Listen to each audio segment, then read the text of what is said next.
ಒಬ್ಬ ತಾಯಿ ಅಡಿಗೆಸ ಮಾಡೋದೇ ನಮ್ಮ ತಿಳ್ಕೊಂಡು ಕೇಳಿದ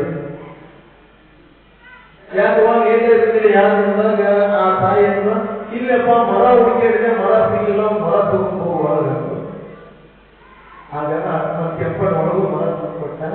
ನಾ ಈಗ ಕುಂತಿದ್ದೆ ಸುಮ್ಮನೆ ಕುಂತಿದ್ದೆ ಆ ತಾಯಿ ಲಾಟಿ ಅಂದ್ರು ಅವ್ರು ಕುಂದರ್ಲಿ ಯಾರಪ್ಪ ಅವರು ರಾತ್ರಿ ಪುರಾಣ ಎಲ್ಲ ಬಂದರು ಯಪ್ಪ ನಾವು ಮರ ಸಿಗುತ್ತೆ ನೀವು ಪುರಾಣ ಹೇಳ್ಬಾರ್ದು ನೀವು ಅಲ್ಲೇವಾ ನೀನು ಭಕ್ತಿ ಎಷ್ಟು ದೂರ ಐತಿ ಅಷ್ಟು ಮುಖಾನ ವಯಸ್ಸಾಗಿರುತ್ತಾನ ನೀ ಬಂದು ಅಮ್ಮನ ಮನೆಯೊಳಗೆ ಸೇವಾ ಮಾಡ್ಕೊಂಡು ಬಂದಿಲ್ಲ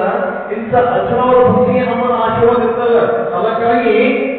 ಮುಂದರಿಗೆ ಕೆಲವು ವರ್ಷಗಳು ಹೇಳ್ತಾರೆ ಏನಪ್ಪ ಅಂದ್ರ ಗುರುಕೃಪಾ ಭವನೆ ಶಿಷ್ಯಕ್ಕೆ ಜೀವಾಳವಯ್ಯ ಗುರುಕೃಪಾ ಭವನೆ ಶಿಷ್ಯಕ್ಕೆ ಜೀವಾಳವಯ್ಯ ಗುರುಕೃಪಾ ಭವನೆ ಲಿಂಗಾಂಗ ತಾಮಸವಾಗುವುದಯ್ಯ ಗುರುಕೃಪಾ ಭವನೆ ವೀರ ಚೈವಲ ಒಳಗರನ್ನು ನೋಡ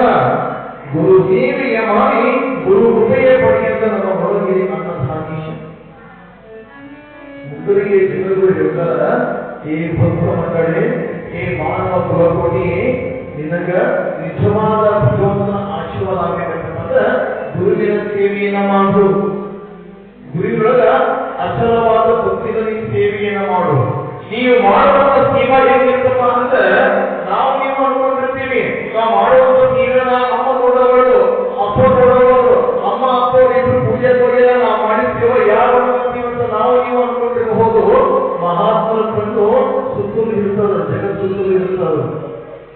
ಮಹಾತ್ಮ ದೃಷ್ಟಿ ಜಗತ್ ಪ್ರತ್ಯಾರ್ಥವಾಗಿರ್ತದ ಇಲ್ಲೇ ಕೂತ್ಕೊಂಡ ಲೋಕಗಳಿಗೆ ಏನಾದ್ರು ಅಂತ ಹೇಳುವಂತ ಶಕ್ತಿ ಆ ಮಹಾತ್ಮನೇ ಅಡಕವಾಗಿರ್ತದ ಹೊರದಿನಿಯ ನಾಟಕದ ಮಗಳಾಗಿರುವಂತಹ ಅಯ್ಯಮ್ಮನಿಗೆ ಒಂದು ಮಹಾಲೋಕದ ಪೂಜೆ ಶರಣಮ್ಮ ತಾಯಿಯವರು ಹೇಳ್ತಾರಲ್ಲ ಯಪ್ಪ ಈ ಯೋಗದೊಳಗ ನಿನ್ನ ಮಗಳು